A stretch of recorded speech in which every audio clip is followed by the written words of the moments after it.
We all love a good hustle, but hustling while trying to leave your corporate job and giving birth to twins, that's a double doozy, or actually a triple doozy if you're doing the math right. But we're gonna talk to two ladies right here, Katie and Silvia, who are the founders of My SuperFoods, and find out how they did that and launched My SuperFoods.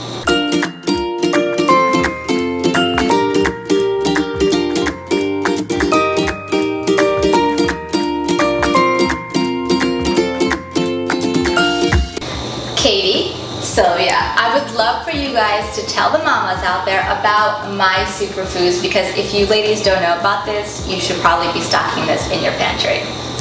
So My SuperFoods makes superfoods for super kids. Silvia and I met when we were pregnant with twins, as Pam mentioned, and we were just looking to create superfood snacks for families that were on the go, looking for nutrition, didn't want to sacrifice all of that for their family, and still make really fun snacks. So Silvia, you mentioned to me over the phone before we started chatting here that you met at a playdate. So from playdate conversation to concept of My SuperFoods, how did that happen? What was the first step? Yeah, so we met when we were pregnant and we were having a play date with our kids when they were probably a year and a half old.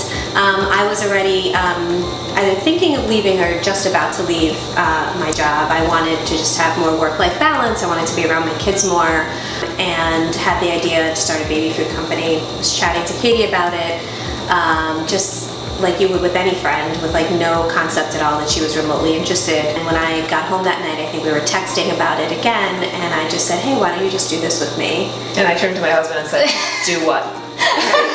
And so like this. So this play date conversation was 9 years ago. Your twins are now 9 years old. Yeah. So tell me, neither one of you come from the food industry background, and for any of you out there who are actually in the food space, I think that that's one of the hardest industries to break into. Katie, you come from an advertising background, Silvia, you come from a finance background, but not from food. So how do we go into the unknown? Yeah, I mean, I think Google was definitely our friend. Yes. We Googled a lot. Katie Googled so much she was able to patent our first trademark. Yeah. She became a lawyer. library in our neighborhood. That's amazing. Yes. Now, what was that first feeling when you were leaving your corporate jobs, you have this stability, what are the emotions that are running through you? And because when you left your corporate jobs, you still did not have a concept for what you would do next. No. So what prompted the moves? So my exit from corporate life was because I was having children. So my intent was to stay home. My mom was a stay-at-home mom, my husband's mom was a stay-at-home mom, and I was determined to be an A+ stay-at-home mom. That's just my personality. But I very quickly realized that that was not the space for me, and I was jamming myself into it unhappily. So I wrote a children's book, I was going to lectures, I was doing all sorts of things to try to find something else that still fit in the stay-at-home mom world, which is a tremendous role, and we've all heard that, both sides of that story, but it wasn't my story. And so when Silvia asked me, it felt like out of left field, but at the same time it felt like exactly what I wanted. I love that. I think that that's something that a lot of moms who are stay at home and maybe just aren't feeling that flow. Again, if you are, that is amazing. Yeah, that's great. But and that's a hustle of its own entity. But some of us want something else, and I think that that's something that more moms out there need to hear, that that's okay. Like whether you do or you don't, that's totally okay. And for yourself, you come from Silvia, from a finance background. Yes. How did that transition happen for you? So I thought I would just work in corporate America forever. And I, took my 4-month maternity leave, which I was grateful for, because that's a lot that most people get. The night before I went back, I cried a lot, but I, got back into the flow, but realized that I, just wasn't as happy as I was before. I actually loved the work. I probably would still love the work, but I was, I had a nanny 7 to 7. And so I really only saw my kids on weekends because they were up 7 to 7. And so I realized that this wasn't the mom that I wanted to be. I needed to find a way to be more present. But in the industry I was in the job that I did, that wasn't possible. There wasn't flex time, there wasn't work from home. So it was all or nothing. And so I just felt like I was sacrificing too much. And I thought, what a better way to control my time than to be an entrepreneur, not realizing that takes a lot of time. Right. But you do have more control, right? It's a difference between, like, I can still be a pickup and work later, or I can still, show up to, my kids have a concert at school Friday at 10 a.m. I can be there. I don't have to take the day off, and I can go to work after, I love that. Yes, entrepreneurship has its own demands, and you sort of figure out what works for you. So for the mamas out there who are contemplating or who have already launched a business, what would you say are some earlier challenges that you had, and how did you solve them? So for me, it was that time management. I had a conversation with my husband, and I don't remember when, but it was a few months in, and he came home from work one night, and I just handed him a baby and went into our room, which was also my office. And he came in later after we had kind of made it through bedtime, and he said, "So are you just going to work every minute that I'm home?" And I thought, ouch, no. So let's figure this out, because I didn't want to be that person.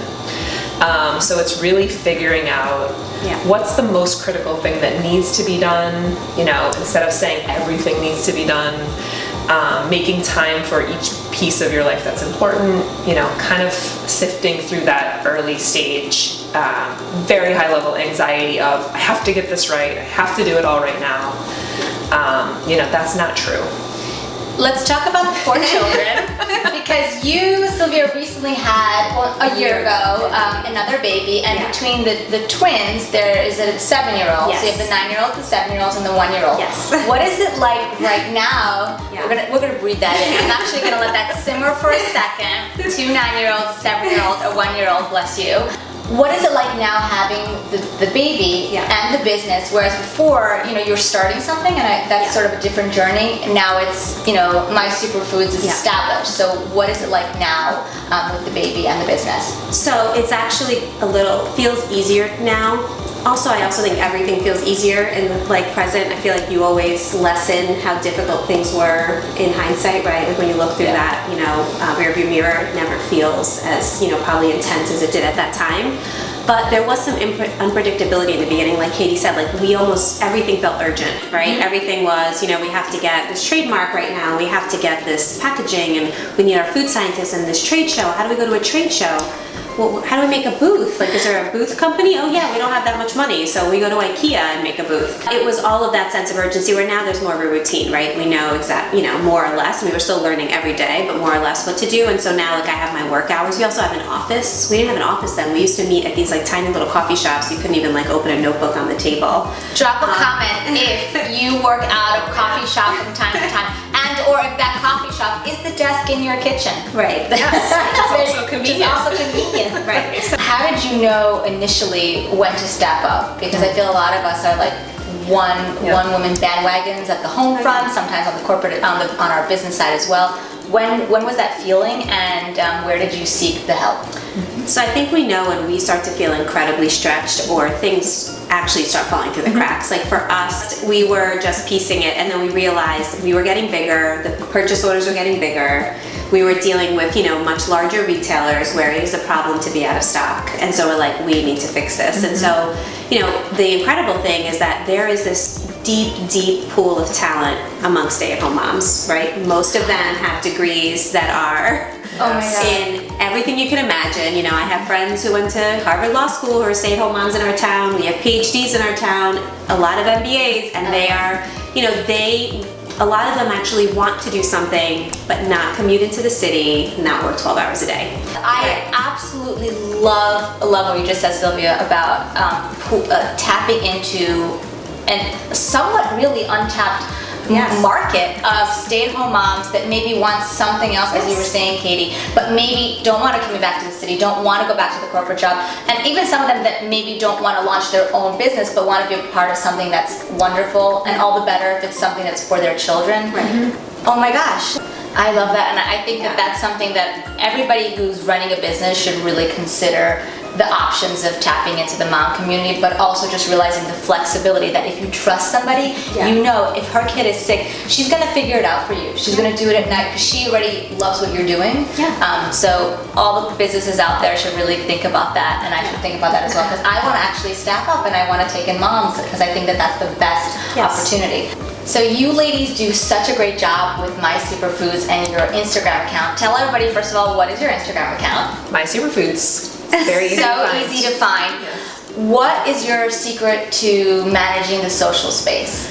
So I think it's definitely just sharing our story. And our differentiator is that we are really 2 moms, and there are really 6 kids between us, and we are really growing this business ourselves.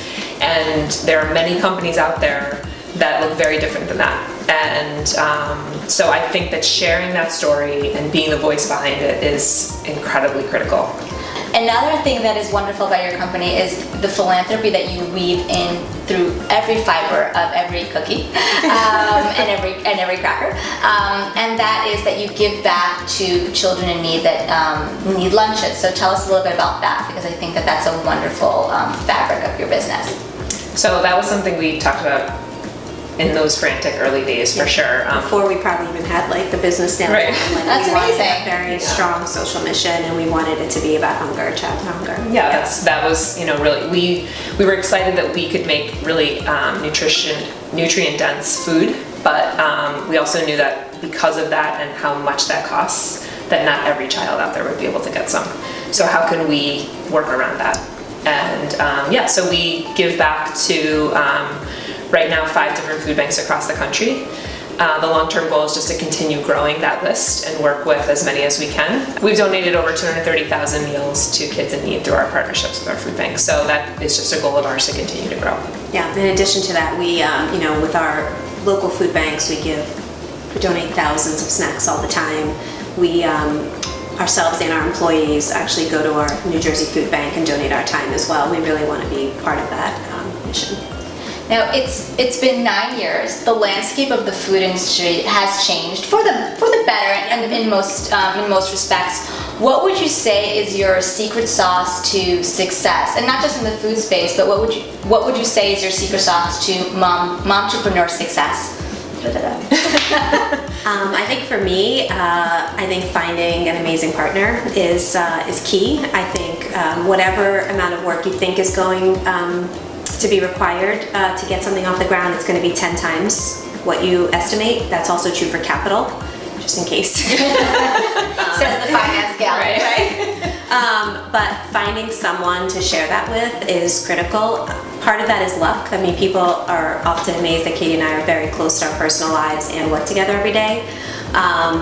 You just have to find that right personality, and maybe you don't have to be as close to your personal life, but it helps because you end up having a lot more empathy for people that you're very close to and understand what they're going through, and it allows you to understand them in the workplace as well. There are a lot of setbacks. It's an uphill climb. There's also a lot of successes, but the setbacks are what's hard to get through, and having somebody to be like, it's going to be okay. We're going to get through this is really critical. Going through that on your own is much harder. So that's my secret sauce. And what would you say, Katie, is your secret sauce for business success? I would say continuing to check in on your goals. So your short-term goals and your long-term goals, those are going to change. Not getting so tightly stuck on the one that you started on. We talk often about this 5-year plan. When you start something, you say, well, in 5 years, I'm going to just make it. And in 5 years, it just takes 5 years, and we'll be good to go. And it's a magic number. It's a magic number, and it's across industries. I mean, we talk often about this 5-year number, and our goals now are very different than when we started.